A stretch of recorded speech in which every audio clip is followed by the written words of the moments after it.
auditeurs. Les débats avec vous, avec aujourd'hui Georges Kuzmanovic, président de République Souveraine et candidat à la présidentielle. Bonjour. Nicolas Jeantet, directeur des Centristes. Bonjour à vous. Bonjour. Conseiller de Paris. Alex Darmon, journaliste politique. Votre chaîne YouTube s'intitule Les Indécis, chaîne de débat politique. Et Sophie de Menton, bonjour, chef d'entreprise, présidente du mouvement Éthique. Et vous avez publié La France sans dessus-dessous et c'est paru aux éditions Erol. On va évidemment continuer à parler de la Russie, de l'Ukraine, de ses sanctions, des conséquences sur la vie politique française, de la chaîne RT France qui, vous le savez, ne pourra plus émettre. Et puis Gilles Gansman est resté avec nous pour le zapping de la présidentielle. Sud Radio, le zapping de la présidentielle. Alors, Gilles. Vous savez qu'aujourd'hui, Jean Castex va rencontrer tous les candidats à la présidentielle. Donc, je vous propose un florilège des différentes opinions. Et on va commencer par Damien Abad, pour qui les Républicains fixent le débat. Monsieur Zemmour et Madame Le Pen, aujourd'hui, j'aimerais pas les voir au pouvoir. J'aimerais pas les voir en responsabilité face à une telle crise politique et face à une telle guerre. Parce que vous savez, quand on fait une élection présidentielle et quand on choisit un président de la République, on n'est pas là pour se faire plaisir. On confie le code nucléaire à celui qui sera en responsabilité. Et je pense que les Français sont en train de comprendre qu'on ne peut pas le confier à n'importe qui, à n'importe quand, n'importe comment. Et qu'avec Valérie Pécresse, il y aura de la solidité, de la crédibilité, de la compétence et du sérieux. Ouais, enfin, je vous rappelle la vidéo qui circule un petit peu partout où elle a dit Vladimir Poutine, il faut lui dire stop. Allez, je compte jusqu'à 3. S'il y a 3 qui n'a pas arrêté, ce sera pampan en cucu. Mais voilà, donc c'était pas forcément. Enfin voilà, après on pourra en reparler, mais c'est la question qui se pose, c'est qui pour tenir tête à Vladimir Poutine. Continuez, Gilles, pardon.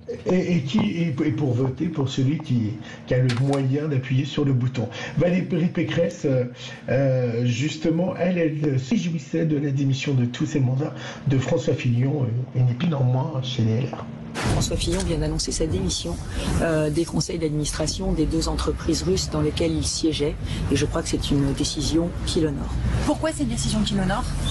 Parce que aujourd'hui, la Russie et les intérêts russes sont mêlés.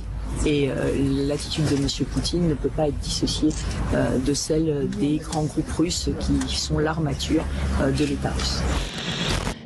Et oui, et on l'évoquait avec Frédéric Mitterrand tout à l'heure, Gerhard Schröder, lui, est resté en Russie et n'a pas démissionné de ses mandats. Allez, la suite, Gilles.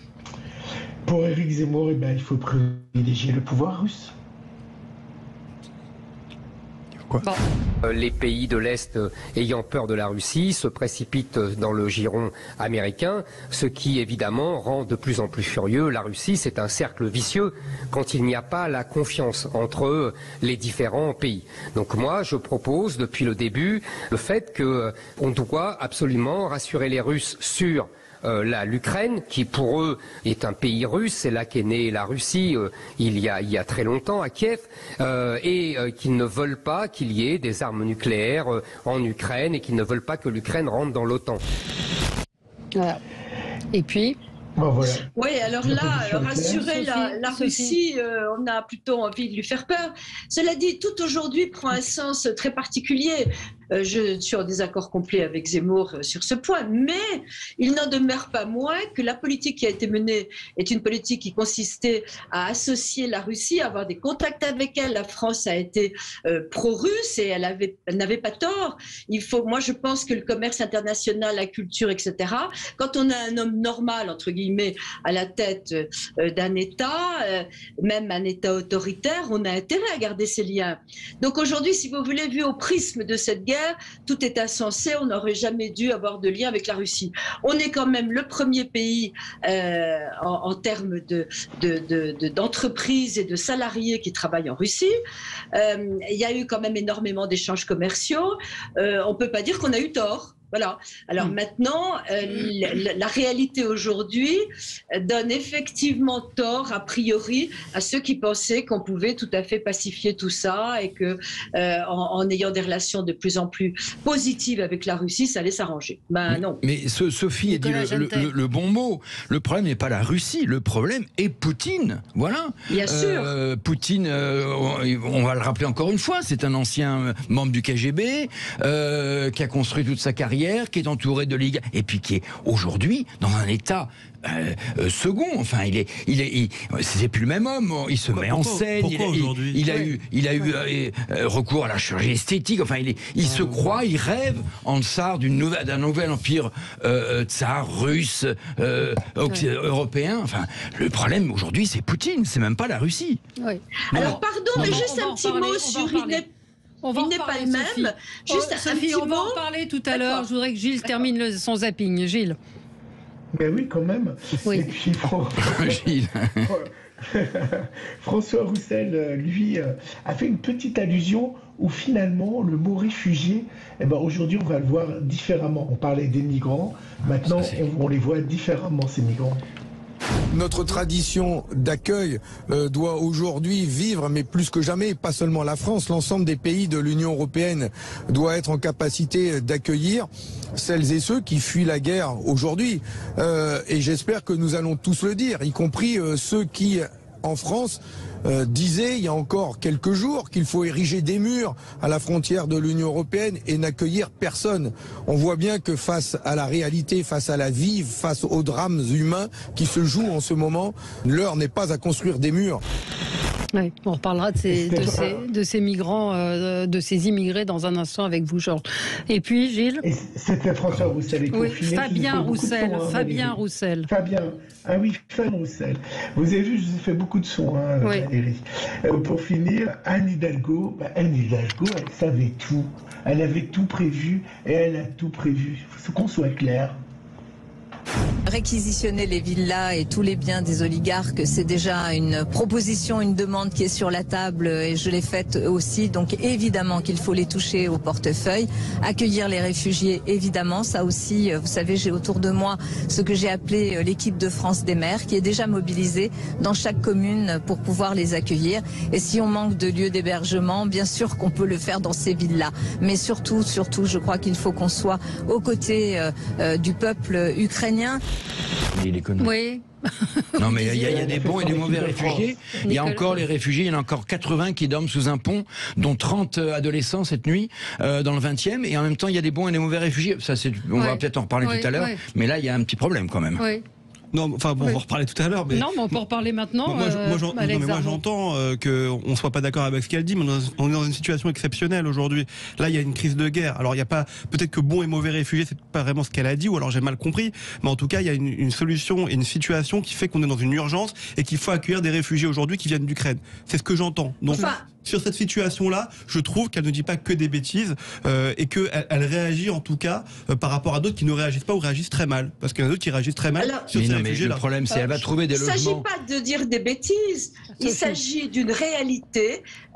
Les réfugiés ne sont pas tous les mêmes. Si vous voulez comparer effectivement les problèmes qu'on peut avoir dans les banlieues, etc., avec des réfugiés qui ont décidé d'imposer leur civilisation, entre guillemets, et des réfugiés de guerre ukrainiens, oui, c'est pas les mêmes. On parle pas En fait, on parle de l'accueil et notamment de l'hébergement des réfugiés.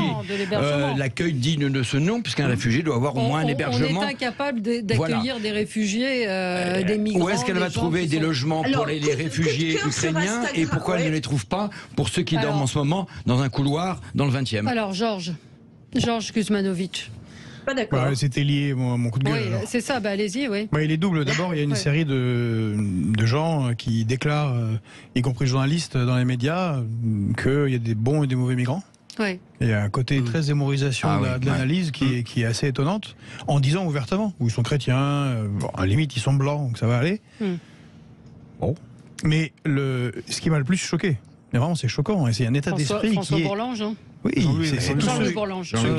Et ceux qui parlent, mais c'est très très bien pour nous, on va pouvoir faire des profits dessus. C'est terrible, mais c'est dingue. C'est-à-dire qu'on va avoir une bonne qualité d'immigrants. On voit la petitesse d'esprit quand même. Ouais. C'est une guerre, on va profiter, puis c'est des mathématiciens, ils travaillent bien, c'est des ingénieurs, donc, puis comme ils sont pas chers, parce que le niveau de vie, le salaire moyen, il me semble qu'il y a 200, 250... Non, un bon salaire à Kiev, avant la guerre, c'est 300 €. Donc, bref, ça s'appelle de l'exploitation. C'est des profiteurs de guerre. Excusez-moi, c'est une façon de voir les choses. Madame, j'ai pas terminé. Georges. Ce sont des profiteurs de guerre, ça a toujours existé, et ça commence immédiatement, 5e jour. Alors que là, il y a une agression. On peut expliquer, on discutera après, du pourquoi et du comment. Mais il y a une agression, il y a des gens qui fuient, et ce qu'il faudrait faire, c'est que ces gens puissent revenir, et pas se dire comment on les exploiter, parce que l'Ukraine est un pays en développement, et tous ces gens, a priori, la plupart n'avaient pas envie de quitter leur maison, leur pays, leur vie et tout ce qu'ils avaient construit. Donc évidemment, il faut accueillir les réfugiés qui arrivent, parce qu'il y en aura plein. Le HCR annonce jusqu'à 5 millions. Ouais. Donc il va falloir le faire, s'organiser, mais ça c'est faisable. Ça demande à ce que les États européens fassent des efforts. Mais l'objectif, c'est que c'est pas de pérenniser ça, parce que sinon c'est la victoire de l'envahisseur. Bien sûr. Ça n'a pas de sens. On va en reparler. Je pense que vous avez tous des choses à dire sur ce sujet. À tout de suite sur Sud Radio. Les débats avec vous, évidemment, l'actualité en Russie, en Ukraine est au cœur de nos débats. Aujourd'hui, Georges Kuzmanovic, président de République Souveraine, candidat à la présidentielle. Nicolas Jeantet, directeur des Centristes. Alex Darmon, vous êtes journaliste politique. Vous dirigez une chaîne YouTube, Les Indécis. Et Sophie de Menton, chef d'entreprise, présidente du mouvement éthique, et vous avez publié La France sans dessus-dessous aux éditions Erol. Hier, Vladimir Poutine, au milieu de l'après-midi, a précisé la menace nucléaire. C'est vrai que ce qu'on évoquait avec Cyril Brett tout à l'heure, il l'avait déjà évoqué le jour du lancement de son offensive, en disant que s'il y avait une réponse de l'Occident, il y aurait une réponse de sa part comme nous n'en avions jamais vu. Et hier, il a évoqué cette dissuasion. Donc on va en parler. On va parler des sanctions européennes. On va parler de la France aussi. Et puis de cette chaîne RT et de Sputnik bannie par l'Union européenne. On en parlera dans un instant. On continue notre tour de table. On reparlera peut-être des migrants. Pour l'instant, faisons un pas de côté, comme on dit avec vous, Nicolas Jeantet. Ah oui. Coup de cœur. Ah oui, mon coup de cœur, c'est pour une demoiselle que j'ai rencontrée hier. Alors elle fait 1m42, elle n'est pas très grande, elle est née en 2017, elle est tout de rouge vêtue avec un très très beau rouge à cajou, elle a des taches rouges autour des yeux comme des lunettes, vous l'avez compris, elle s'appelle Neige et c'est la star de ce salon de l'agriculture, donc c'est une vache de la race Abondance qui vient de Haute-Savoie et pour être très honnête, elle est magnifique, c'est la vache comme on l'aime, elle fait 260 kilos. Alors je discutais hier avec son éleveur, enfin en tout cas quelqu'un qui s'en occupe, et je lui disais mais comment elle fait pour résister, parce que c'est vraiment la star du salon. Et alors qu'ils lui ont mis de la musique et un spot pendant un mois pour s'habituer au flash des photographes ou des selfies que font les gens. Donc voilà, c'était un petit coup de cœur, et à travers ce coup de cœur, je voulais faire un tout petit coup de gueule, parce que en se baladant dans le salon, il y a bien sûr une crise du monde agricole, des jeunes agriculteurs, et on parle pas beaucoup d'une des crises dans ce monde agricole, c'est le vol de GPS, qui est aujourd'hui un des gros problèmes chez les agriculteurs. Vous savez qu'aujourd'hui, pour faire des semences bien organisées, qu'on ne perde pas à la fois des graines, de l'essence, etc.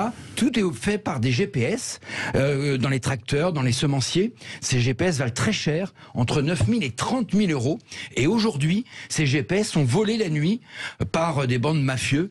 Et pour les agriculteurs, c'est terrible parce qu'ils perdent un outil, un ordinateur qui est aujourd'hui indispensable dans leur métier.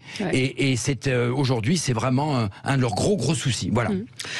Si je peux me permettre, Georges, pour les agriculteurs, il faut se rendre compte que la moyenne chez tous nos agriculteurs, c'est un endettement de 250 000 euros. Et que 2 agriculteurs se suicident par jour. Et qu'il y a une mainmise absolument sidérante de l'agrobusiness, qui a un monopole total, et de la distribution, sur des agriculteurs qui, eux, gagnent très très peu et qui sont les dindons de la farce. Des oubliés. Et des oubliés et qui et quand on voit ce qui se passe. Vous savez que je suis attaché à la souveraineté. Quand on voit ce qui se passe, que voilà, l'histoire a repris, les questions de souveraineté sont importantes, la souveraineté alimentaire elle est importante, et les agriculteurs, l'agriculture, dans un pays qui a fait sa richesse sur l'agriculture, c'est stratégique. Et ce sont des gens qu'il faudra prendre un peu plus en compte et respecter et rémunérer. Je crois que les Français là sont sensibles. Ce salon de l'agriculture a permis de remettre un coup de projecteur sur les jeunes agriculteurs. Et puis les Français sont régulièrement sensibles et attachés à leur agriculture. Le salon de l'agriculture va battre des records de fréquentation cette année, soit parce que c'est vrai qu'il n'était pas là depuis 2 ans, mais vous vous baladez, moi je l'ai couvert, le salon de l'agriculture, je développe en ce moment même un documentaire sur les nouveaux agriculteurs, ceux de moins de 40 ans, et ils savent que les Français sont sensibles à leur travail. Ils savent que c'est eux qui nous donnent à manger tous les jours, et le pouvoir politique le sait aussi. Maintenant, cette crise agricole, on la connaît depuis des années, et chaque année, c'est un peu ce qui revient, comme chaque année au moment du vote. On dit les jeunes votent de moins en moins, alors que les jeunes votent de moins en moins depuis 40 ans, on le sait très bien. C'est un peu pareil. Ces sujets qu'on remet et moi, je pense au moment du salon. C'est ça, et cette crise ukrainienne, je pense aussi qu'elle révèle quelque chose, c'est que l'Europe, qu'on le veuille ou qu'on le veuille pas, on est dans l'Europe et que tout doit passer par l'Europe à un moment donné, et que la politique oui, mais je sais que vous êtes attaché à la souveraineté, c'est pour ça que je dis ça. La politique agricole commune, elle est européenne. Si on décide de la suivre et de la développer, eh ben on y va à fond, ce que ne font pas aujourd'hui les dirigeants français. Ça, il faut le dire clairement. Je voudrais... Alors, on va pas laisser finir. Allez-y, Sophie. Alors, Sophie. Un petit mot, vous avez totalement raison, mais il y a quelque chose qu'on oublie, on n'a pas prononcé le mot, et c'est quelque chose de très important, ce sont des entrepreneurs. Les agriculteurs sont des entrepreneurs, et nous le négligeons, et y compris d'ailleurs des organismes, on peut le dire, comme le MEDEF, comme Éthique, où nous sommes en train de commencer à travailler avec eux. On les considère pas, alors même si on les considère, et tous les Français sont très sensibles à ce problème, mais pas assez en tant que chef d'entreprise. Ils n'ont pas les mêmes droits, les mêmes facilités que les chefs d'entreprise, et ça c'est quelque chose de très important, parce qu'il n'y a pas plus entrepreneur qu'un agriculteur. Et le gros problème d'ailleurs des jeunes agriculteurs, c'est surtout l'endettement. Pour reprendre, il y a un problème de transmission, d'ailleurs beaucoup de candidats vont travailler là-dessus, sur la transmission de l'entreprise de père en fils, et éviter effectivement de payer des taxes énormes. Les jeunes agriculteurs sont obligés de faire des prêts pour reprendre les terres de leur père. Donc c'est là-dessus il faut revoir tout, évidemment zéro. Juste un mot par rapport à ce que dit Madame de Menton. Ce sont des entrepreneurs, mais qui dépendent de très gros entrepreneurs, de très très grosses entreprises, comme Bigard ou Lactalis ou quelques autres, qui ont des monopoles absolus et qui les saignent à blanc. Donc ils sont entrepreneurs, mais entrepreneurs écrasés. Et c'est inadmissible. Encore une fois. De moins en moins, ils font énormément les circuits courts quand même se développent de plus en plus. Les circuits courts se développent. Et notamment dans les cuisines scolaires, par exemple. Dans les supermarchés, dans les on achète de plus en plus de produits locaux en direct vis-à-vis des producteurs. Mais ça va se développer. Je voudrais qu'on avance un petit peu. Alex Darmon, coup de cœur. C'est un coup de cœur, parce qu'il faut trouver quand même des coups de cœur dans ce monde qui est un peu bizarre. J'en avais un. Non mais bien sûr. Avec neige, je me levais l'amoureuse. Moi c'est pas tellement loin. Moi c'est pour le 15 de France de rugby, parce que la vie continue. En tout cas pour le moment. Et sur les terrains sportifs, le 15 de France de rugby qui a magnifiquement joué samedi. Il y a une super équipe, c'est des super valeurs dans ce groupe. Ils sont en route, je l'espère en tout cas pour le Grand Chelem. Mais ça fait longtemps. Moi je me rappelle des matchs que je regardais quand j'étais petit chez ma grand-mère le samedi après-midi, où l'équipe de France de rugby nous faisait vraiment rêver. Et ça faisait longtemps que j'avais pas autant rêvé devant une équipe de France de rugby. La Coupe du Monde en plus est en 2 ans en France. Donc ça nous permet vraiment de rêver complètement. Donc voilà, c'est un coup de cœur, parce qu'au moins ça permet de rassembler un peu les gens et d'avoir des moments qui sont beaux, avec des mecs qui sont des garçons plein de valeurs vraiment sur le terrain, et qui aiment leur maillot. Juste un petit point. Alors, je fais le rugby, sport et Ukraine. Justement, une des sanctions, je pense, les plus symboliques et les plus importantes, c'est les sanctions qui sont faites envers notamment les sportifs, d'avoir retiré la présidence. Il était président de, je crois, de la fédération de judo. Voilà, la fédération de judo. Ça, c'est pour Poutine et pour le peuple, ça va être des symboles très très importants, presque plus qu'économiques, je pense. Je sais pas. Ça sent plus. Moi, je suis dubitatif. Ça sent plus puissance que autre chose. Sophie, je vais vous donner la parole dans un instant. Moi, j'avais un coup de gueule sur cette loi adoptée par le Parlement à propos du sport. Vous savez, il y a une loi autour du sport qui était discutée, et cet amendement qui permet le port du voile. Enfin, en tout cas, le port du voile dans le sport n'a pas été interdit. Cet amendement n'a pas été retenu. Ça a été beaucoup débattu. On en a beaucoup parlé avec les hijabeuses et c'est passé totalement inaperçu. Il a été retenu l'amendement ? Non, il n'a pas été retenu. Donc, ça veut dire que chaque club se débrouille, se démerde, j'ai envie de dire, avec ses joueuses. D'accord. Ok. C'est ça. Il n'a pas été retenu. Donc c'est pas interdiction. C'était voilà. Donc je voulais le signaler parce que je trouve que c'est quand même. C'est le même problème d'ailleurs pour le port dans les piscines, puisque ça dépend du règlement local et donc c'est au maire de décider si effectivement dans les piscines on a le droit de le porter ou de pas le porter. Alors un maire peut décider, mais si là c'est au niveau des clubs. Non, c'est au niveau des clubs. Moi, bien malin, l'entraîneur ou le président qui va aller dire à ses joueurs ou à ses joueuses, c'est très difficile. Ne portez pas quoi que ce soit. Enfin, ça c'est compliqué de mettre les dirigeants de club dans cette situation-là. Parce que les sénateurs l'avaient voté. Là, les sénateurs votent toujours. Voilà, l'Assemblée vote jamais rien. Et la gauche n'a pas voté. Donc, immense courage politique. Immense courage politique. Donc c'est. Puis c'est passé en catimini. C'est vraiment en chapka de cosaque.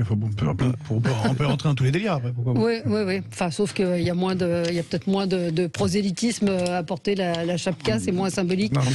C'était une blague. Oui, j'ai bien compris. Justement, il faut faire une règle qui s'applique à tout le monde et comme ça, les chefs de les dirigeants de club, ne sont pas embêtés et ils disent c'est pareil, aujourd'hui c'est chasuble jaune, puis c'est chasuble jaune, puis c'est tout, c'est pas ce que tu veux. Sophie, votre coup de gueule. Oui, c'est un coup de lassitude.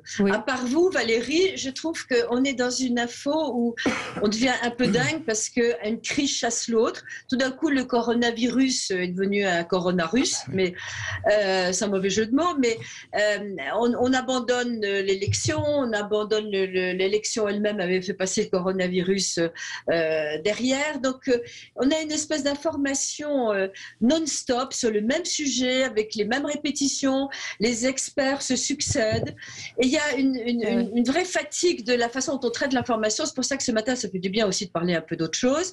Je veux dire, c'est vrai que c'est un problème national comme l'était cette pandémie, etc., mais que voilà, ça suffit et je crois que c'est grave, y compris la campagne électorale qui est complètement zappée. Je pense qu'il va falloir raison garder et retrouver un peu un équilibre des sujets dans la façon de les traiter. Mais Sophie, quelle solution ? Vous voulez qu'on n'en parle pas ? Oui. C'est quoi le sujet ? Non, c'est pas ça. C'est pas qu'on n'en parle pas, c'est qu'on parle que de ça. Vous ouvrez une chaîne de télé, mais que de ça. C'est légitime. C'est 100 fois plus grave et plus important. On est au bord d'une guerre nucléaire, ça vous a pas échappé ? Non, on est d'accord. Mais même si on est au bord d'une guerre, d'abord, on en parle. Pas plus que quand c'était un virus, pas plus que quand c'était l'élection présidentielle. Il y a une façon d'être mono-obsessionnel sur les sujets que je trouve grave. Oui, bien sûr. Mais vous vous rendez compte, 7 millions de personnes qui vont être déplacées, c'est les chiffres. Un pays qui est attaqué complètement, qui n'est pas dans l'Union européenne, c'est à 2 heures de chez nous. C'est à 2 heures de Paris. Qu'il y ait des sujets là-dessus particuliers. Comment, par exemple, traiter effectivement le fait d'accueillir les émigrés, le traiter sous différentes formes. Mais là, il y a une espèce de Tu veux dire des réfugiés, pas des immigrés. Oui, des réfugiés. Mais sur le côté monosujet, effectivement, on ne parle plus du Covid, on ne parle plus des autres informations. Il faut être honnête, les chiffres baissent. Le Covid, c'est fini. Enfin, c'est pas fini. Mais enfin, les chiffres baissent, il y a moins d'entrées à l'hôpital. C'est normal qu'on passe d'un sujet à l'autre. Et heureusement. Allez, on va marquer une pause et on se retrouve dans un tout petit instant avec vous sur Sud Radio pour parler donc de l'Ukraine, de la Russie, de cette menace brandie par Vladimir Poutine hier après-midi, menace de réponse nucléaire. À tout de suite. Avec vous sur Sud Radio jusqu'à midi, nous sommes ensemble pour commenter l'actualité dominée évidemment par ce qui se passe en Ukraine, en Russie, avec la Russie. Poutine qui brandit la menace nucléaire, donc certains me disent vous en faites beaucoup. Bluff, pas bluff, c'est la question qu'on peut se poser. Vous, Georges, qui travaillez sur le sujet depuis longtemps, vous pensez que c'est du bluff de la part de Poutine ? Non, il faut prendre tout ça extrêmement sérieusement. Ouais. Évidemment, c'est du bluff, mais du bluff comme on en faisait pendant la guerre froide. C'est-à-dire 2 ou 3 fois, on est arrivé à des situations très très tendues. On se rappelle la crise des missiles de Cuba, pour ceux qui s'en souviennent. C'est la dernière d'ailleurs, où on a évoqué... qui a été une crise des missiles de Cuba et des missiles turcs, c'est plus compliqué. Mais en dehors de ça, peut-être moins public, On a des dizaines de sous-marins nucléaires de chaque côté qui se sont croisés, qui se sont cognés dans les océans. Il y a eu plusieurs fois des tensions extrêmement sévères. Au moment où Poutine est arrivé au pouvoir, quand le Kursk a coulé, toute l'aviation stratégique soviétique est partie. Donc c'est l'aviation stratégique, c'est les bombardiers. Les Américains sont mis en DEFCON 2. Enfin bon, des tensions, il y en a régulièrement. Donc là, on a un pouvoir russe. Alors je ne sais pas si Poutine est seul ou s'il y a un risque de révolution de palais, mais en tout cas, on a un pouvoir russe. Parce qu'on ne va pas juste tout psychologiser, mais mettre sur une personne, c'est ridicule. Tout ça se fait avec des centaines de gens. Ont décidé de mettre les pieds dans le plat, c'est moins qu'on puisse dire, et de tracer une ligne rouge que nous, on n'apprécie pas beaucoup, mais qui est là. Et au point d'envahir un pays, et au point de dire, on arrête de rigoler, nous. Il faut le prendre très au sérieux. Et on va jusqu'à rentrer dans cette phase de menace nucléaire verbale qui, encore une fois, a souvent été fait. Mais en vrai, rien que la France, on a les moyens de vitrifier entièrement la Russie. Rien que nous, tout seul. Ouais. Avec nos sous-marins nucléaires lançant d'engins. Donc, on peut pas aller... Non, voilà. Mais il y a un danger et les choses doivent être prises au sérieux. Et j'espère que de chaque côté, il y aura des forces qui vont vouloir tendre vers la négociation. Oui, vers la négociation. Sauf qu'il y a déjà eu plusieurs fois la question de la négociation. C'est pas grave, il faut toujours le faire. Oui, il faut toujours le faire. Une question, Nicolas, justement. Mais est-ce que, justement, on parle aussi de petites bombes nucléaires, les fameuses... Non, on parle pas de ces petites bombes. Non, mais on peut pas rentrer là-dedans. Bon, déjà, vous avez des bombes thermobariques. Les Russes sont la plus grosse, les Américains, ils ont la reine des bombes. Les Américains, ils l'ont utilisé en Afghanistan, ils ont rasé une montagne, je ne sais pas si vous vous souvenez. Oui. Les Russes sont le père de toutes les bombes. C'est des thermobariques qui ont des effets quasiment en termes de destruction d'armes nucléaires. Donc déjà, il y a ça avant l'arme nucléaire. Mais ça n'existe pas, le concept. Les Américains l'ont développé, le petite arme nucléaire. Les dirty bombes. Mais oui, mais si vous faites ça, vous rentrez, ça y est, c'est dans fini. Un débat vous rentrez dans une zone. On commence par les petites et on finit par les grandes. Si vous commencez à tirer une petite bombe nucléaire, je sais pas, sur une ville ukrainienne, ce serait dingue.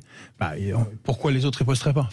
Enfin, c'est parti. Voilà. Non, donc, c'est l'escalade ensuite. Quoi qu'il arrive. Mais vous savez, le vrai souci, si je peux me permettre deux secondes, excusez-moi, il y a un vrai grave souci, c'est que on a 10 fois moins d'instruments de désescalade qu'à l'époque de l'URSS. Et c'est aussi dû à nos amis américains, qui sont sortis des accords START, qui sont sortis des accords INF, des accords d'armes intermédiaires, des armes stratégiques, qui sont sortis du traité de ciel ouvert. Et avant, il y avait le célèbre téléphone rouge entre les présidents, mais il y avait un téléphone rouge entre les chefs d'état-major de différentes armées, entre les ambassadeurs, entre des responsables des affaires étrangères. Là, on est à un niveau qui est nul, c'est-à-dire que et en même temps un surdéveloppement de la communication des réseaux sociaux entre eux. Donc il y a très très peu de canaux de discussion et moi personnellement c'est ça qui m'inquiète considérablement. Alors Sophie, pardon, puis après Alex. Sophie de Menton. Oui, je voulais juste dire, nous n'en savons absolument rien. Et c'est ça qui, pardonnez-moi, c'est pas du tout contre vous directement, c'est assez exaspérant. On ne sait pas si c'est du bluff ou pas. D'ailleurs, si on le savait, ce serait beaucoup plus facile. On n'a aucune espèce d'idée. Ensuite, vous disiez, ce n'est pas l'affaire d'un seul homme. Moi, j'ai des informations, en Russie, on dit que Poutine est malade, que d'ailleurs, on parlait de chirurgie esthétique, ce ne serait pas de la chirurgie esthétique, ce serait de la cortisone. On sait que la cortisone a une incidence très forte. Mais là, vous rentrez dans le complotisme. Complotisme. Mais il n'y a pas une once de complotisme. Pourquoi un complotisme? En gros, il se comporte comme ça parce qu'il est fou. Je veux dire, c'est. Mais on ne sait pas. Ou malade. Attendez, si vous permettez que j'aille jusqu'au bout aussi, je ne sais pas. Et je suis au contraire un peu agacée par les experts qui savent. Non, on ne sait pas jusqu'où il peut aller, on ne sait pas s'il est malade, mais il semblerait qu'il soit malade quand même. Et ça n'a rien à voir avec du complotisme. Ce serait beaucoup plus inquiétant d'ailleurs. Et donc, il y a actuellement une menace réelle qui semble disproportionnée. On a des réactions qui sont, alors moi j'ai uniquement mon point de vue de chef d'entreprise, des réactions économiques dont on se réjouit. Je ne suis pas du tout sûre que ce soit les bonnes. Donc c'est très compliqué d'avoir des avis tranchés sur ce type de sujet. Se réjouir bêtement de on va les tacler au portefeuille, je veux dire, ça n'a pas de sens. La Russie aussi a... ça a du sens. C'est ce qu'il a... Il faut bien trouver une réponse. Je finis, quand on parle des oligarches, Les oligarches, pardon. Quand je dis les oligarches, ça a beaucoup moins de sens. Et la réalité aussi, c'est que les Russes se sont protégés un peu contre ça, ont déjà prévu ça, ils ont prévu pas mal de choses. Et qu'il semblerait en tout cas que le seul vrai point fondamental aussi, c'est la position de la Chine et ce que dirait la Chine. Mais en tout cas, s'agit-il de bluff ou pas de bluff personne ici n'a d'éléments concrets pour savoir ce qu'il faut, Alex faire, ce qu'il en est. Vous le dites très justement, on ne sait pas en fait. On ne sait pas. Et les experts qui, depuis des mois, prévoient le fait que Vladimir Poutine, certains en tout cas, peut attaquer la Russie, on est très peu à les avoir écoutés. Et moi-même, je ne les ai pas trop écoutés. Non mais je suis d'accord avec vous. Alors, je le dis justement. C'est prévu depuis longtemps. Donc si aujourd'hui les experts nous disent qu'il y a quand même un risque, qu'il faut prendre ça très au sérieux, moi je pense qu'il faut quand même, un peu comme la Covid, il faut un peu écouter les spécialistes et les experts. Quand vous avez un Vladimir Poutine qui arrive en 2000 en Russie et que le budget de l'armée, parce que j'ai lu ça, je ne savais pas, était de 15 milliards d'euros, et qu'aujourd'hui le budget de l'armée en Russie en 2022 il est de 65 milliards d'euros, c'est qu'il y a quand même une intention. Ouais, il est faible. Non mais il est peut-être faible, mais il y a quand même 40 milliards de plus étalés sur 20 ans, c'est qu'il y a quand même une intention et des choses qu'on a envie de faire. C'est tout ce que je dis. Donc je dis simplement, on ne sait pas, mais écoutons les experts, ne faisons pas les mêmes erreurs qu'on a faites sur la Covid. Alors moi en tout cas c'est ce que je pense. En disant que les experts, les médecins, chacun peut y aller de son avis. Moi, je pense que les experts, ils ont quand même quelque chose à apporter. Si je peux me permettre, le budget, il est passé à 62, mais c'est un rattrapage par rapport à ce qu'il y avait à l'époque de l'URSS. L'Allemagne, le budget prévisionnel pour 2027 est à 62, 63. Là, ils ont annoncé 100. Et le budget de l'Arabie Saoudite, pour comparer, il a 86. Non mais je dis pas que c'est le plus fort. Et le budget des USA, il a 600, 700. Donc non mais je dis pas que c'est le plus fort. Je dis simplement que c'est pas colossal en vrai. C'est pour ça que je suis d'accord avec vous. C'est assez. Et justement, c'est assez risqué. Mais ce que je dis, c'est qu'en 2000, c'était la fin d'une flotte complète militaire en Russie. On savait que tout était obsolète et ils étaient à 15 milliards de budget. Aujourd'hui, ils sont à 65 milliards. Je dis pas que c'est énorme parce que je suis pas assez expert, très honnêtement, pour savoir si c'est très important. Par rapport au PIB, c'est énorme. Par rapport au PIB, c'est énorme. Ils ont à peu près le PIB de l'Espagne. Je veux dire, c'est gigantesque. Ça c'est pas bon. En fait, faut pas penser de cette manière. J'entends des experts qui répètent cette histoire de PIB de l'Espagne. Ouais. Oui, c'est vrai. Mais comparons les structures de PIB. L'Espagne, 75% de son PIB est composé de services et de tourisme. S'il y a une guerre ou si on est en situation de conflits internationaux, c'est rien. Oui. Ça retombe à rien. La France, c'est 10%. On a moins de 10% du PIB en manufacturier.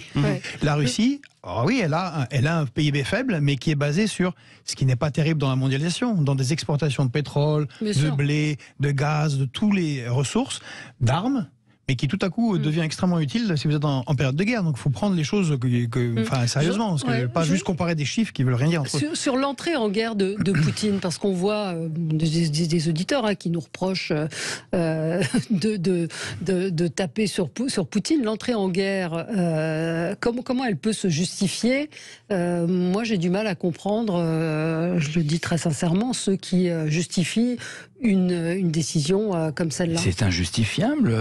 Il y avait une démocratie, on envahit une démocratie. Enfin, moi, je peux pas valider cela. Je peux pas valider Poutine. Enfin, par rapport à l'OTAN, mais est-ce que on a envahi un pays qui est une démocratie? Non, mais il y a des gens qui justifient. Je sais pas, ils ont un problème. Enfin, je comprends pas ces gens-là. Par contre, d'expliquer, c'est autre chose. Expliquer. Donc il y a trois niveaux d'explication. Oui. Le premier, c'est ce que dit Poutine. Ce sont des criminels nazis, drogués, alcooliques. Bon, là on est dans le délire. Mais qu'on fait nous aussi quand on envahit Saddam Hussein, Frédéric nous rappelait, c'était les mots d'Hitler. Hein. Oui, tout à fait. À propos de oui, mais traiter les gens de nazis, on l'a fait avec Milosevic, on l'a fait avec Saddam Hussein, on l'a fait avec Kadhafi. Bon, c'est aussi ridicule dans tous les cas. Le deuxième niveau, il est beaucoup plus sérieux. C'est ce qui se dit depuis 2007, la conférence de Munich de 2007. Et le non-respect des accords de Minsk. Et les non-respect des accords de Minsk, et donc ça est plus sérieux déjà, mais qui aurait pu, mais ça ne justifie pas une invasion de la démocratie. Troisième niveau qui est ce que je disais tout à l'heure, enfin qui est mon interprétation à moi, que j'ai publié donc à la revue politique et parlementaire, qui est peut-être qu'il y a un objectif de guerre beaucoup plus grave qui est et où le nucléaire n'est juste qu'un moment de bluff, qui est l'entrée en Chine dans l'entrée de la Chine. Ils ont déjà un accord stratégique. L'accord stratégique, ça fait des mois qu'il est noué. Ceux qui s'intéressent à ça le voient, donc on ne fait pas ce genre de choses pour rien. Si la Chine fait la même chose sur Taïwan d'une manière ou d'une autre, vu que c'est l'usine du monde, mais vu que Taïwan c'est 70% des microprocesseurs et que les Russes ont la deuxième puissance nucléaire plus énormément de ressources naturelles, eh ben vous avez la fin de la mondialisation telle qu'on la connaissait et donc la fin de l'hégémonie américaine. Alors, ce qui, je rappelle, est l'objectif stratégique des Chinois. Mais et là, alors attendez, Sophie, là, c'est la porte ouverte à beaucoup de problèmes. Heureusement, ça n'est pas nucléaire, mais bon, économique, d'effondrement du système bancaire. Enfin bon, beaucoup de choses peuvent arriver. Et c'est l'objectif, je rappelle, de Xi Jinping. Il faut bien d'ailleurs remarquer qu'il a attendu la fin des Jeux Olympiques. Non, mais vous allez votre question. Tout est bien orchestré, tout est bien validé. Vous allez le dire dans un instant, Sophie, parce que c'est l'heure de la pub, donc je vous donne la parole tout de suite après. À tout de suite. Les débats avec vous sur Sud Radio, on parle évidemment de la situation en Ukraine et on essaye de comprendre aussi ce qui s'est passé. On a un auditeur qui me dit qu'il ne s'agit pas de justifier, mais de comprendre et peut-être d'être moins manichéen. C'est vrai que le président ukrainien n'est pas non plus un ange tel qu'on voudrait nous le présenter dans les médias, mais expliquer parfois veut dire justifier pour beaucoup de personnes. Sophie, vous vouliez réagir à ce que disait Oui, je voulais Georges. réagir parce qu'il ne s'agit pas une seconde de justifier ce qu'a fait Poutine, on est bien d'accord sur l'investissement d'un pays, etc. Mais il y a quelque chose que certains opposent et qui n'est pas faux. L'Ukraine, oui, c'est une démocratie indépendante, un pays, etc. Mais c'est la Russie. Et d'ailleurs, c'est ça qui rend les choses très violentes. C'est une armée russe qui va attaquer des Russes. D'ailleurs, heureusement, de temps en temps, il semble qu'elle freine et qu'ils n'apprécient pas du tout d'aller attaquer, oui, d'autres Russes. Mais c'est quand même quelque chose d'assez fort, c'est-à-dire qu'on a, malgré nous, en tête, c'est toute l'histoire, c'est ce concept de Russie. Et d'ailleurs, ce qui est très inquiétant parmi les raisons que vous évoquez, il y en a une qui est tout simplement celle de reconstituer la Grande Russie. C'est semble-t-il quand même l'objectif d'éclairement. C'est-à-dire qu'on peut s'attendre après l'Ukraine, la Roumanie, la Moldavie, c'est Biélorussie, Ukraine. Mais moi, je voudrais quand même comprendre, je vois les réactions qui arrivent, je lis pas tout, mais de nos auditeurs qui je ne comprends pas ces réactions de gens qui justifient, comprendre d'une certaine manière, c'est justifié. Ça veut dire que vous êtes d'accord avec une invasion et que Poutine est dans son bon droit pour envahir un pays. Et c'est surtout que tout ce qu'on dit depuis tout à l'heure, encore une fois, moi je suis pas un expert, il faut vraiment être humble dans ces situations-là. Et c'est pour ça que je vous écoute avec beaucoup d'intérêt. Oui, c'est intéressant d'avoir Georges ce matin. Exactement. Et c'est surtout que moi j'ai 34 ans aujourd'hui, vous voyez. J'ai pas connu la guerre, j'ai pas fait mon service militaire, on m'a très peu concerné par ces situations-là. Et la seule guerre que j'avais connue jusqu'à aujourd'hui, selon le président de la République en tout cas, c'était le coronavirus et le Covid. Nous sommes en guerre, vous vous rappelez de ça? C'était mal utilisé, je trouve, quand on voit ce qu'on subit aujourd'hui. Et ce que je veux dire, c'est qu'on nous a beaucoup parlé du monde d'après au moment du Covid, qu'on nous a dit le monde d'après, ce que ça va être, et ben là, on est forcé de constater que le monde d'après, si ça continue comme ça en train de se dérouler, c'est surtout que ça va être le monde d'avant. En fait, le monde d'avant, il y a longtemps, on revient à l'URSS et à toutes ces choses-là, ce qu'on a appris dans les manuels d'histoire. En tout cas, moi, ce que j'ai appris. Oui, je sais même pas parce que c'est encore pire, parce qu'au moins avant, il y avait un affrontement idéologique. Là, c'est pire, c'est qu'il n'y a pas d'affrontement idéologique. Mais si, il ne veut pas de démocratie, Poutine, c'est un antidémocrate, il attaque la démocratie. Je parlais il y avait un bloc clair communiste et capitaliste. Il y avait des vrais fondements idéologiques. C'était simple, il y avait une sorte de grande partie d'échec. Là, il y avait les communistes contre les libéraux, et là, effectivement, c'est... Et vous aviez raison, madame de Menton, sur un point, c'est que c'est partiellement une guerre civile aussi. C'est-à-dire que en 20 ans, il y a 11 millions d'Ukrainiens qui ont quitté l'Ukraine. 4 millions vers l'Europe et 7 millions vers la Russie. Tous les ans, ce sont 350 000 jeunes Ukrainiens qui s'installent en Russie. Beaucoup de gens sont mixés, moitié-moitié, un quart, trois quarts. Même le président dont on parlait est russophone. Mais tout le monde est russophone. Et donc tout ça est... Voilà. Et d'ailleurs, je trouve que Poutine joue sur ce plan-là une carte. Je pense qu'il s'est trompé. Oui. Parce je pense qu'il allait être accueilli comme il a été accueilli en Crimée, où c'était 90% de Russes et qui, de toute façon, passons sur la Crimée, mais et que ça va être l'accueil du grand frère. C'est pas ça en fait.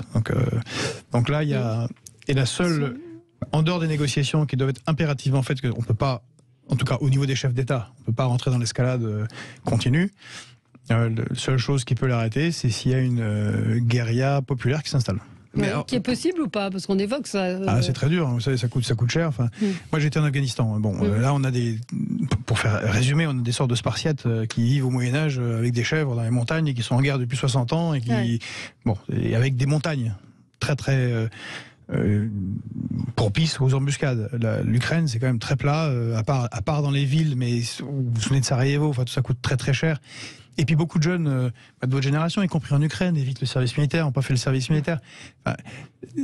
Ils reviennent là pour prendre les armes, mais ils n'ont aucune formation. Mais former une brigade internationale pour aller au combat, mais avec qui? Personne n'a fait le service militaire en France. Donc ça veut dire que vous pensez que Kiev va tomber rapidement? Non, je pense pas. Kiev, c'est une très grande ville. Et puis il y a quand même une armée, il y a des gens qui résistent, il y a des gens qui ont été en conflit aussi du côté ukrainien. C'est pas aussi simple. D'autant plus qu'on envoie du matériel. Mais il y a une chose qu'on fait qui est un petit peu. Moi, je suis très étonné parce que normalement, on aurait dû voir ce qui se passait. Vu les accords stratégiques entre la Russie et la Chine, le fait que la Russie vende toutes ses réserves de dollars, achète de l'or, réduit petit à petit ses livraisons de gaz, ça fait des mois et des mois, donc il se passe quelque chose. Mais bon, passons. Là, tout à coup, l'Europe se réveille et envoie des armes légères, des grenades, des mitraillettes, des fusils d'assaut et des missiles anti-chars. Bon, super. Mais c'est avant qu'il fallait le faire. Et là, justement, j'ai une question par rapport à ça. Vous trouvez pas ça franchement ironique de dire qu'on n'est pas en guerre en France aujourd'hui? Parce que clairement, c'est le message qui est passé. On n'envoie pas d'hommes, personne ne part sur le terrain, mais par contre, on donne 430 millions d'euros à l'Ukraine pour envoyer des armes. On envoie même des hommes du GIGN. Alors c'est ce que j'ai lu, pour protéger une ambassade. Oui, pour l'ambassade, oui, bien sûr. Non, mais d'accord, mais très bien. Mais ça veut dire quand même qu'on participe à un moment donné à la guerre, d'une certaine façon. Souvenez-vous, toutes les guerres durant la guerre froide, c'était ça. C'est une règle justement des pays qui ont l'arme nucléaire. On ne peut pas rentrer en conflit direct. Par contre, on a toujours eu des guerres de proxy où on appuyait tel groupe, puis les Russes, les Soviétiques appuyaient tel groupe et envoyaient des armes. De facto, ça faisait la guerre. L'exemple le plus connu, c'est l'Afghanistan. Ils envoyaient des Stingers, des armements, y compris des gens sur le terrain, mais c'était pas en direct. Donc c'est à peu près la même chose qu'on fait là, en fait. Moi, ce que je remarque aussi, ce qui me frappe, c'est la communication aussi. On va parler de RT France et Sputnik. C'est la guerre de la communication, des infox. Je vois quand même qu'il y a des salopards qui retweetent des gens à Kiev qui disent qu'il se passe rien et que tout va très bien. Et j'ai pas d'autre mot que salopard sur ces gens-là. Où on a même Francis Lalanne qui explique que le président ukrainien est parti. Non, mais il y a du. Pardon, ça ne va pas plaire à un certain nombre. Il y a un complotisme hallucinant qui se met en place autour de ça. Que tout ne soit pas, qu'on soit pas manichéen, les bons, les gentils. Oui, le président ukrainien est vraisemblablement corrompu et il faut. On peut être corrompu et héros en même temps. Et héros en même temps, voilà, c'est ça. Mais il y a ce truc qui me sidère. On a eu Danton chez nous. Oui. Que moi j'aime beaucoup. Oui, mais alors il y a quelque chose. Vous avez raison. Oui, vous avez raison, Valérie. Alors, complotiste, je ne sais pas. Il y a des gens qui sont convaincus, qui croient avoir des infos et des sources. Moi, je répète que on ne sait pas, même si on peut analyser rationnellement et essayer de faire état de ce qu'on sait. Donc, c'est pas forcément du complotisme, c'est des gens qui sont convaincus de ça. Quand on analyse, j'ai entendu dire qu'effectivement, il y avait en Ukraine un mouvement fasciste qui n'est en aucun cas un motif, quoi que ce soit, d'accepter les choses. Et quant à RT France, c'est un sujet différent. D'abord, c'est l'Europe qui a effectivement demandé qu'on ferme RT France, qui était la chaîne française. RT sur tout le continent européen, pas qu'en France. Sûr. C'était déjà le cas en Allemagne. C'est la seule chose que je connaisse. Oui, absolument. Non, mais c'est toute la chaîne RT, Russia Today, qui est une chaîne gouvernementale russe, qui est diffusée partout en Europe. Donc, elle a été déjà fermée en Allemagne, je crois, si je dis pas de bêtises, et Sputnik également. Et donc là, l'Union européenne. Alors, Sophie, laissez finir Sophie. Oui, c'est un peu un sujet que je connais parce que j'y suis intervenue, donc je connais un peu. J'ai vu la jeune femme qui préside cette chaîne, qui a été à Harvard et qui est en France depuis des années. Et ce que je sais, c'est tout ce que je sais, c'est qu'il y a 120 ou 110 journalistes français qui vont être au chômage ou pas, ça va être juridiquement extrêmement compliqué. Ce que je sais, c'est que le CSA surveille ça comme le lait sur le feu et qu'il semblerait, mais je ne suis pas toute la journée sur l'antenne. D'abord, je trouve que c'est bien de fermer effectivement cette antenne, quoi qu'il y ait une sorte de liberté de la presse. Donc, je suis moi-même troublée par ça. Je comprends qu'on veuille le fermer. Je sais que ce sont des journalistes français qui ont fait leur boulot. Je sais qu'ils font des émissions qui n'ont rien à voir avec la Russie.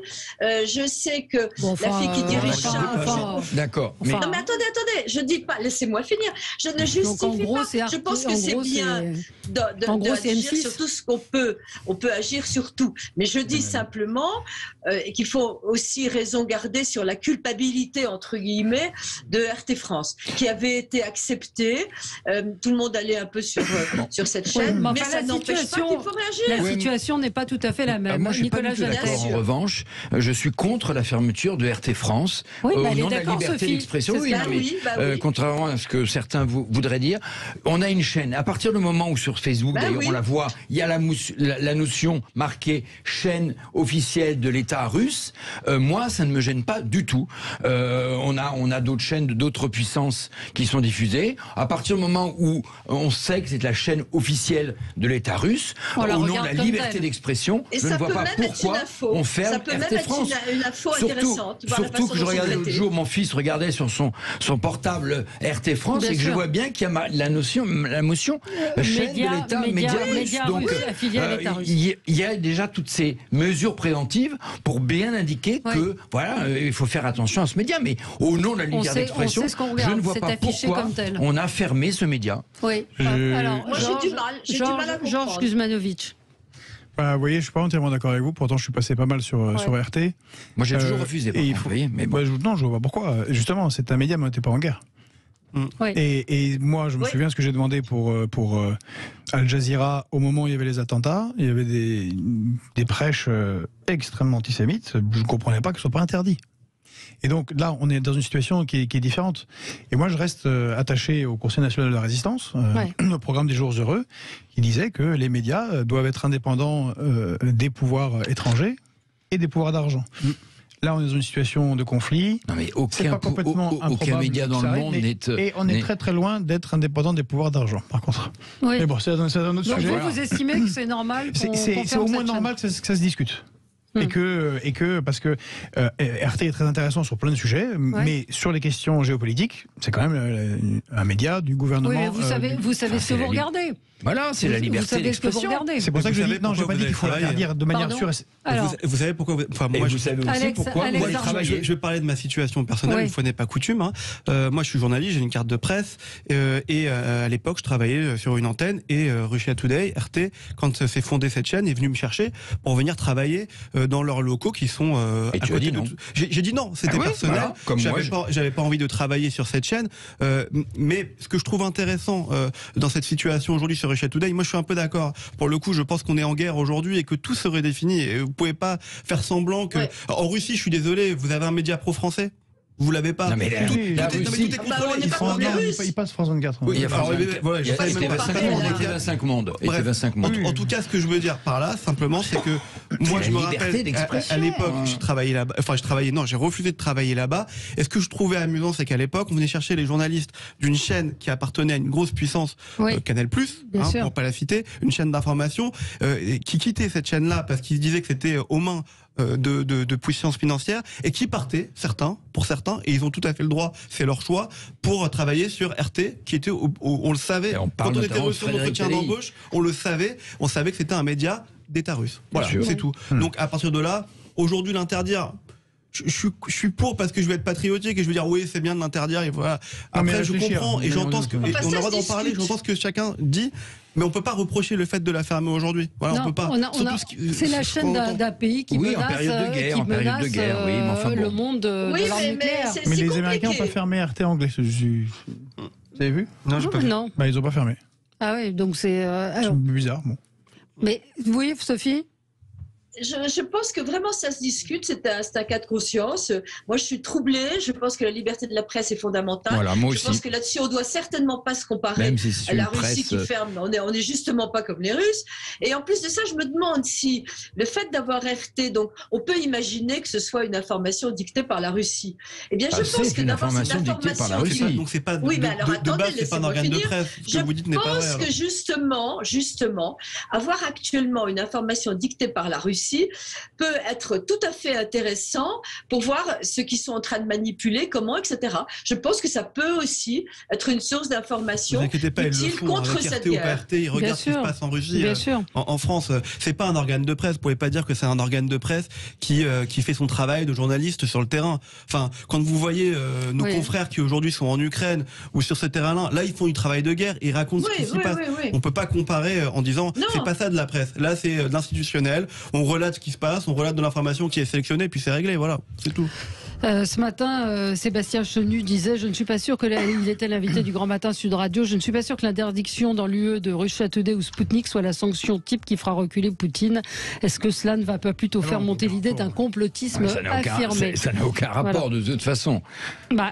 Ça fait partie des sanctions annoncées hier. La sanction de fermer RT, c'est pas bon. Olivier nous dit l'émission de Tadei était assez libre pourtant sur RT, mais il a décidé lui-même d'arrêter. De partir. Non, il s'est mis en réserve. Il n'a pas décidé d'arrêter, il s'est mis en réserve. Il faut se souvenir de l'objectif de la création de RT France. Enfin, RT a été organisé et créé justement dans le but de diffuser des informations pro-russes, pro-Poutine sur le continent européen et mondial. Donc, nous, on est dans un état de droit. Mais en même temps, il y a la liberté d'expression. Ils ont des avocats qui défendront RT. Et bon, la justice tranchera. Mais... Allez, on marque une pause, petite pause pub. On se retrouve dans un instant. On va peut-être revenir un petit peu en France avec Pécresse, Mélenchon, Zemmour, Le Pen, Macron, qui n'est toujours pas candidat. On va en parler avec vous. À tout de suite. Et les parrainages, par exemple. Alors, nous avons un auditeur qui souhaitait réagir, Alain de Perpignan, à notre débat. Bonjour Alain. Bonjour. Bon, écoutez, je vais essayer de faire court. Je vous donne les références. J'étais professeur au lycée français de Taïgo. Je suis arrivé en 1966, je suis reparti en 1975 en hélicoptère à partir de l'ambassade américaine. J'étais 6 jours de votre Vous voyez, et je vais vous dire ceci pour ces monsieur dames qui sont à la radio. Je vais vous dire les moments où j'ai eu le plus peur en Indochine. C'est quand j'étais en vacances en France et que je lisais les reportages de Paris Match. Et ça, je vous le dis. Ah oui, non, c'est là où j'ai eu le plus peur. Deuxièmement, je vais vous dire une chose pour le Nouvel Ops. Le Nouvel Ops, j'ai reçu le Nouvel Ops à Taïgon et il y avait la cathédrale de Taïgon qui était photographiée derrière des fils de fer barbelés. Je passais là tous les jours, j'ai jamais vu ces fils de fer barbelés. Alors un jour, j'en ai eu assez, je suis allé avec le journal et j'ai regardé et j'ai trouvé contre un arbre 3 spires de fils de fer barbelés que personne ne regardait. Le journaliste s'était mis là derrière pour photographier la cathédrale de Taïgon. Donc vous dites quoi, que la guerre n'existe pas? Non, ce que je veux dire une chose, écoutez, je vais être honnête, et moi je ne prends parti pour personne. Pendant la guerre au Vietnam, quand il y avait l'agence Reuters, je vais vous dire l'agence Reuters, on pouvait aller partout. Je chassais les papillons. Je peux vous dire, je chassais les papillons parce que les barrages américains, on n'a jamais eu d'amis, on savait où aller. Et on s'aidait aussi avec les gars qui étaient formidables, c'était des missionnaires français. Quand il y a eu la vietnamisation, vous savez que les Américains sont partis 1 an avant. Il y a eu la vietnamisation. Et à ce moment-là, plus l'agence Reuters, c'était l'agence France Presse, c'est ça, non, de l'agence l'AFP. Et on ne savait plus où aller. On n'a plus chassé les papillons parce qu'on était au courant de rien. Tout ça pour vous dire que vous discutez beaucoup. C'est une affaire qui est très grave. Je vous le dis franchement. C'est très grave. Oui, mais c'est ce qu'on. Mais c'est pour ça qu'on discute. C'est ce qu'on dit et c'est pour ça qu'on en parle, qu'on en débat. On entend ce que vous dites et vous avez l'expérience de cette guerre d'Indochine. C'est vrai que la question de la guerre, et on en parlait avec Georges sur le plateau, avec également Nicolas et Alex Darmon. Que vont devenir les armes qui sont distribuées en ce moment en Ukraine? Une information selon le quotidien britannique, c'est Stéphane qui m'envoie envoie cette information The Times. Plus de 400 mercenaires en ce moment écument Kiev pour trouver et assassiner le président ukrainien. Il s'agirait de membres du groupe Wagner, groupe paramilitaire russe, déjà identifié au Mali et au Proche-Orient. Mais c'est vrai qu'il y a une escalade tout de même dans l'armement qui fait qu'on peut se poser la question. Et Valérie, on peut même se poser les questions. On a vu des images à la télévision de chars russes, par exemple, qui tombent en panne d'essence. Imaginons que demain, un char russe qui comporte un missile tombe en panne et qui est pris par des mercenaires qui se saisissent du missile et qui l'utilisent. Ça s'utilise facilement un missile ? Non, ce qui s'utilise plus facilement, c'est les armes qu'on distribue en ce moment, qu'on envoie, que l'Union européenne aurait dû envoyer avant pour organiser une défense territoriale, ce qui n'a pas été fait. Bon, ça sera un peu long à expliquer, mais là on envoie des armements, dont des missiles de 3e génération qui sont très très bien contre les chars russes. Mais c'est une distribution qui se fait un peu comme elle se fait dans des moments de guerre. Et il y a des organisations mafieuses, il y a des organisations pas loin des terroristes, potentiellement terroristes, ou qui ont des connexions avec. Et dans ce genre de situation, quand on distribue des armes, on l'a vu à l'époque des guerres de Yougoslavie, des trucs qui se retrouvent sur le marché. Parce qu'il y a des mercenaires qui arrivent d'un petit peu partout. Des deux côtés, on recrute. On a vu les images terribles des Tchétchènes qui sont en train d'arriver, qui font vraiment, vraiment peur. Alors ils sont des deux côtés, les Tchétchènes, apparemment. Il y en a qui vont aider l'Ukraine. Il y a beaucoup plus du côté russe, mais il y en a qui sont du côté ukrainien. Essentiellement du côté russe, quand même. Non, il y en a aussi du côté ukrainien. Mais il y en a aussi du côté ukrainien. Sophie ? Ce qui est embêtant, c'est qu'il semble que l'Ukraine ait une très très mauvaise organisation de l'armée. C'est-à-dire que c'est des gens très courageux, mais qu'il y a un encadrement et une organisation de la défense qui laisse énormément à désirer. Donc, compliqué aussi d'envoyer des armes, etc., quand ils sont désorganisés. Oui. Non, mais c'est une mauvaise organisation au sens d'une armée qui affronte une autre armée. Mais par contre, et c'est pour ça que je parlais de défense territoriale, en 1948, Tito, excusez-moi du terme, dit merde à Staline à un moment où c'était chaud. Ils n'ont jamais osé intervenir parce qu'il y avait une défense territoriale justement de petites unités partout dans le terrain qui ont chassé les armées nazies quand même, par eux-mêmes. Et que, quand ça s'est organisé, qui ne demande pas non plus des moyens colossaux, c'est très très difficile d'avancer dans un pays. Question de Jean-Marie qui demande si nos distributions d'armes sont crédibles alors que les Russes contrôlent la côte et le ciel. Est-ce qu'on arrive à acheminer des armes, effectivement ? Il y a beaucoup de... c'est ce que j'ai souligné dans un tweet, il y a fait beaucoup de blabla. Parce que comment c'est envoyé ? Si c'est envoyé par il faut les acheminer. Bon, c'est compliqué, surtout si les Russes descendent par la Biélorussie et coupent la frontière avec la Pologne. Donc si c'est acheminé par nos forces spéciales, à ce moment-là, on rentre dans un autre délire. C'est-à-dire que nos forces spéciales se trouvent sur un terrain de guerre, donc on est en guerre. Donc là, on est en guerre, oui. Et si c'est pas des forces spéciales, ce sont des gens qui font passer des choses, et les gens qui font passer les choses, c'est les mafias. Et c'est très compliqué. Et donc on ne sait pas. Donc on ne sait pas comment c'est fait. Et quand on distribue des armes en Syrie, il y a beaucoup de gens qui ont demandé, qui voulaient avoir une commission d'enquête pour savoir combien, à qui et comment ont été distribuées les armes. Ça n'a jamais été fait. François Hollande bloquait parce que bon, voilà, c'est un pays en guerre, donc c'est très très difficile à tracer, c'est tout. Oui. Et la question était aussi, il me semble que Dassault a vendu des armes à la Russie, enfin des armes, des avions, non ? On n'a jamais vendu, oui. La France n'a jamais vendu. Non, on a failli vendre les Mistral, mais c'est pas vendu. Non, il y a pas. Ils produisent leurs armes, ils sont exportateurs d'armes, les Russes. Ouais. La France, on revient en France, la campagne. Ça, c'est dramatique pour le coup. La campagne s'est complètement arrêtée. Ouais. Moi, je peux vous le dire d'ailleurs, parce qu'on fait avec les indécis les interviews des candidats à l'élection présidentielle. Et c'est pas du tout leur priorité aujourd'hui aux candidats. En fait, c'est pas que c'est pas leur priorité. C'est qu'ils peuvent pas, c'est inaudible. Ils peuvent pas, ils sont inaudibles. Là, on devait en faire 2 aujourd'hui, mais finalement, ils sont convoqués par Matignon pour être informés de ce qui va se passer à 15h, donc ça bouscule.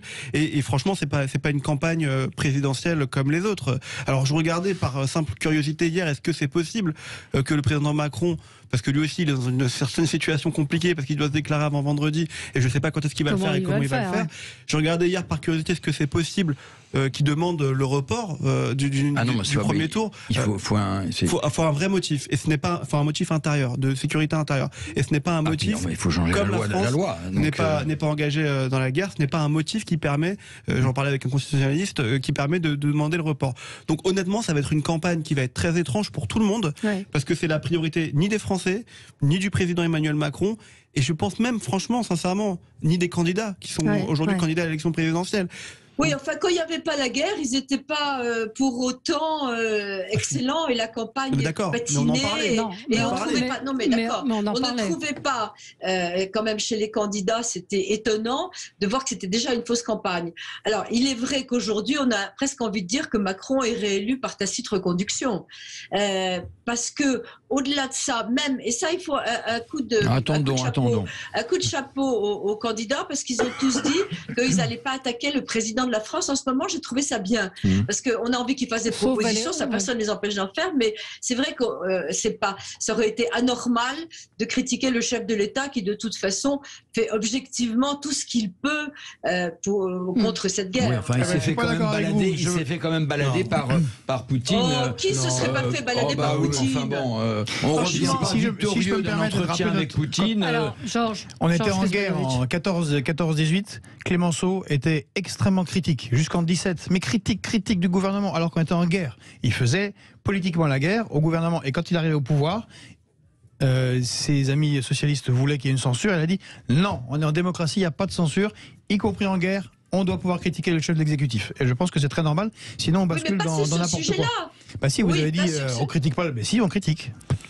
On peut. Je trouve qu'on critique. Et si je pense qu'il faut critiquer le chef de l'État. Il faut continuer à le critiquer. La souveraineté. Si on n'était pas dans le commandement intégré de l'OTAN, si on était comme à l'époque de De Gaulle, vu que nous avons l'armement nucléaire et un siège au Conseil de sécurité, eh ben c'est pas le même bonhomme qui arrive devant Poutine. Il a une force en propre. Et il n'y a pas le communiqué du Kremlin qui arrive 3 heures après qui dit bah oui, c'était très intéressant la proposition française, mais moi je parle au chef, il est à Washington. Ouais, c'est vrai. Merci à tous les quatre. Merci pour ce débat, évidemment, qui va se prolonger dans les jours à venir, dans les différentes éditions sur LCI. Très bonne journée sur LCI, sur Sud Radio, pardon. Ah ben, ça fait 4 ans, 5 ans que je me dis que je l'ai jamais faite. Et voilà, je l'ai faite. Mais je trouve que LCI a fait une très très bonne couverture, bonne édition spéciale. Je rends hommage aux journalistes d'LCI, à Amélie Carrouer en particulier, que je trouve absolument remarquable. Donc voilà, c'est peut-être pour ça. Merci à vous et on se retrouve demain.